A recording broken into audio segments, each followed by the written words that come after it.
I would go to the deepest, darkest part of my closet in my room. I remember I had this toy that would play nursery rhymes. I would turn it up as loud as it would go just to drown out the sounds that were coming from downstairs.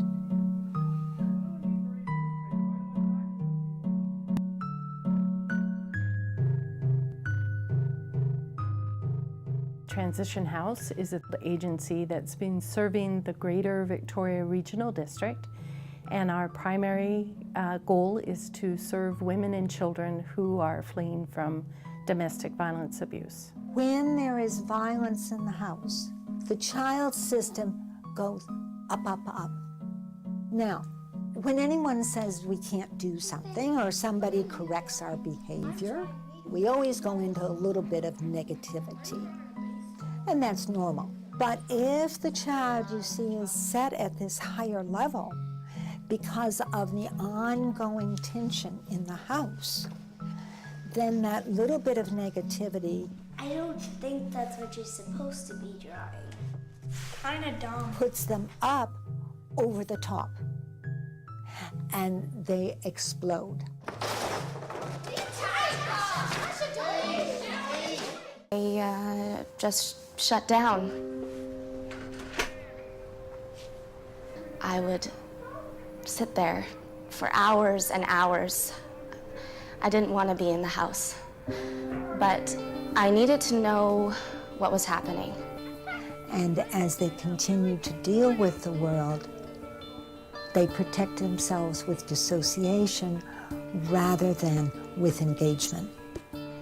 And they cut off emotion.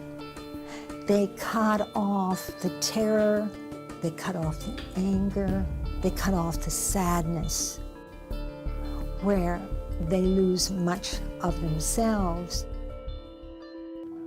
There's several venues for people to come and seek assistance from us. We do have a 24-hour crisis line. Police make referrals, other agencies, social workers make referrals, and sometimes people just come in because they've seen advertising or information about us. We are a free service. There is no sliding scale. Once someone accesses services, we give them full service. That might include shelter, up to 30 days. It may include counseling. If they have children, definitely programs for children.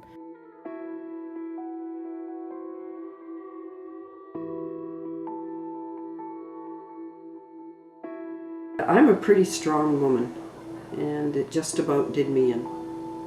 The hardest phone call you ever make in your life is that one where you admit, okay, I can't do this on my own.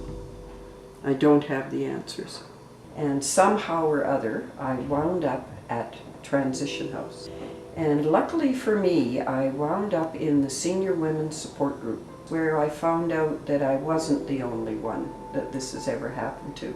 It gave them a chance to look forward, and most of the women who are in abusive relationships are always looking backward through fear and because of their circumstances, which are usually, they're in poverty.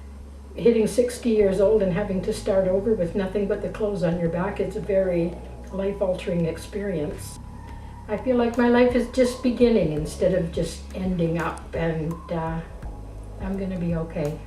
We serve at shelter 160 women and 60 children per year. That is our average. And then overall for the agency, we serve over 2,000 people.